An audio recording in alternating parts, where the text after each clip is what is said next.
Tento kokpit, na ktorý sa pozeráte, je Subaru.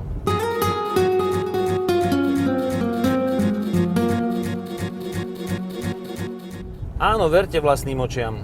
Aj takto už môže vyzerať interiér Subaru.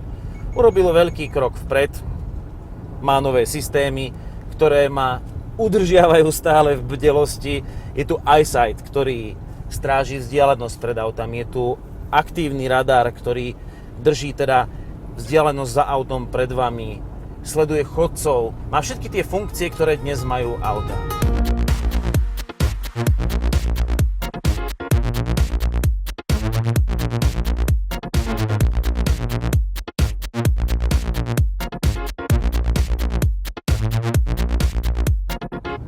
Ale ja si myslím, že v Subaru netreba strážiť vodiča, pretože vodič Subaru má ruky na volante, a v tomto prípade na veľmi vydarenom volante, má oči na ceste a užíva si jazdu.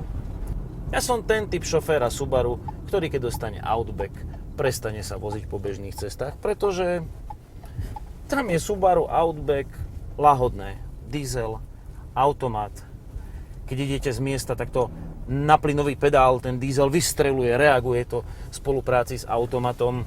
Dokonca si môžete meniť ten prevodový pomer pádlami pod volantom. Potom, keď idete vyššou rýchlosťou, tak sa už ako keby tie kone niekde v tom strácajú. Buď jazdíte za 5,6 litra, len si tak hladkáte plyn, alebo jazdíte dynamicky, dáte si takýto posed a potom máte tam 7,2 priemernú spotrebu. Ale to už teraz si užívate Subaru.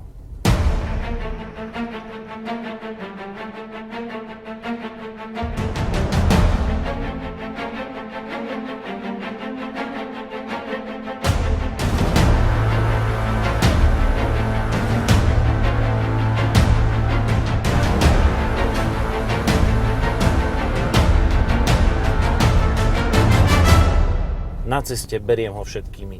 Je tichý, dobrá aerodynamika, dobre odfiltrovaný podvozok, možno trošku predsa len tvrdší, než som čakal, ale to je Outback. A mňa zaujíma, aký je na nespevnených cestách. A keď sú predo mnou 3 možnosti, 3 cesty, tak pôjdem tou, po ktorej ešte nikto nešiel. Pretože po pravej strane, po tej lúke môže ísť bežné auto, ktoré nemá vyšší podvozok. Súvodu aj predokolka. A potom na tomto prvom snehu v tohto ročnej zime tam môže ísť aj bežná štvorkolka.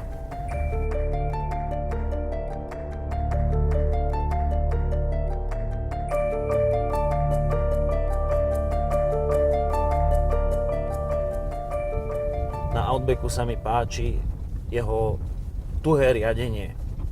Nemám rád všelijaké tie recenzie o tých spätných väzbách, niekedy je to podľa mňa prehnané, ale tu cítim, že šoférujem auto a navyše sa mi páči aj ten systém ovládania na volante. Prehľadné budíky, ako ste si iste všimli, tak je tu aj nový palubný systém Starlink, okrem množstva funkcií, ktoré vyznačujú napríklad aj veľmi aktuálne a dobre, kde sa pracuje na ceste, tak je tu hlavne iné zobrazenie. Tie Subaru boli predtým, prepáčte mi za výraz, ale ten displej bol ako tie prvé videohry, čo sme mali, čo sme chytali vajíčka. Teraz je to už na dnešnej úrovni a hoci je to celé dotykové, tak sú tu také vybrania v tom skle, kde si môžete oprieť prst a odozva na stlačenie je celkom príjemná. Toto je taká klasika japonská, v nej sa mi nepáčia dve veci. Teplota je tak zobrazená, že musím na to ostriť a rovnako čas. Tie informácie by som chcel mať pred sebou. Zatiaľ si kráčam terénom a nevyužívam možnosť, ktorá tu je, to znamená systém X-Mode. Momentálne si užívam výhodu automatickej prevodovky, pretože po nerovnostiach môžem ísť pomaly bez toho, aby mi klesali otáčky motora. Vidím, že prevodový systém si udržiava okolo tých 1500 na takúto ľahkú jazdu bez záťaže. Ja už nejaké dni jazdím s Outbackom a vyskúšal som si ho bez snehu na čerstvo rozmrznutej mäkkej pôde a keď som dostal to zadné koleso do vzduchu pre kríženie náprav, som zacúval, tak to sa pohlo neskutočne. Vie pribrzdiť voľné koleso.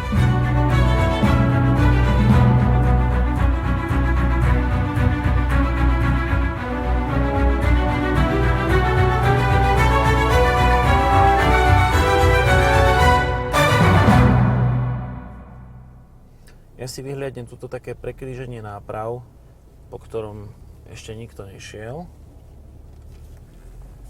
A skúsim takto v pohode výjsť. Tu je nulová trakcia, lebo pod tým je tráva zamrznutá.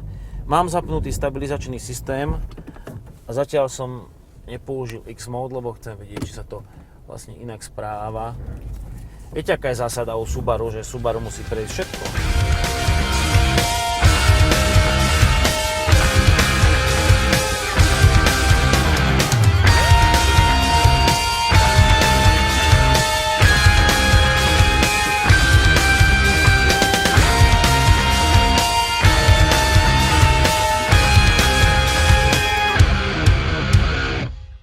Toto je situácia, kedy potrebujem to preplynovať bez toho, aby ten systém rozmýšľal, ktoré koleso zapne. Čiže si dávam X-Mode, aktivoval som ho, spolu s tým sa aktivuje aj zjazdový asistent.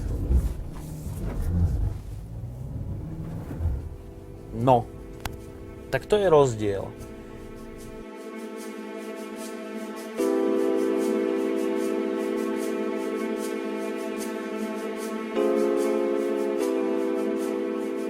Podobne ako sa mi to zdalo pri novom Passate Alltrack, tak aj pri Subaru Outback cítim to, že niekedy ani nie je nutné ísť do SUV, pretože tu máte jeden obrovský rodinný vagón s veľkým priestorom a dokáže takmer to, čo SUV. Myslím, že už ani väčšina užívateľov tohto auta takto nepôjde.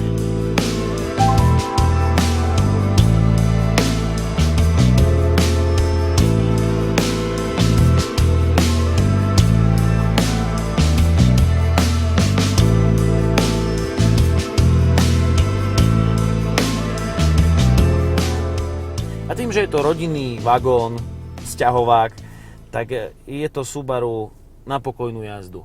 S týmto si nezadriftujete na snehu bokom. Je to už tak elektronikou strážené, že tí, ktorí chcú jazdiť dverami napred, tak si musia kúpiť buď niečo staršie, alebo potom STIčko.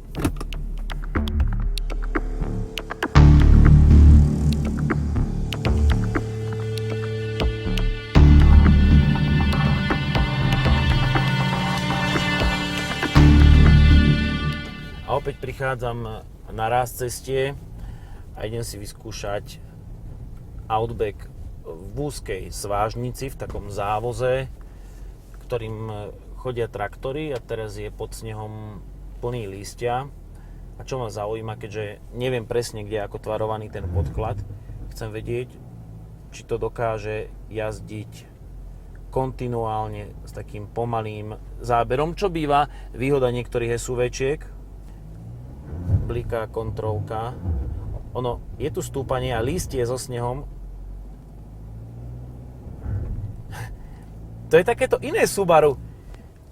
Normálne si to vyžaduje trošku iný štýl jazdy, že nemusím sa nejak zbytočne zaoberať plynom, ja ho nejak nastavím, naň tlačím a tá elektronika pomaly to púšťa na tie kolesá.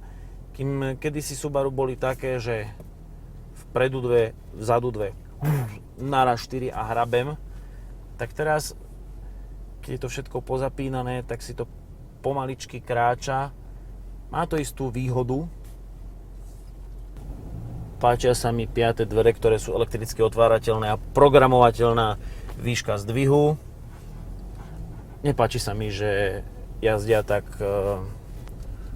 pomaličky, kým sa otvoria, to ako keby ste poslali žiadosť, e-mail, príde vám odpoveď a potom sa to celé otvorí.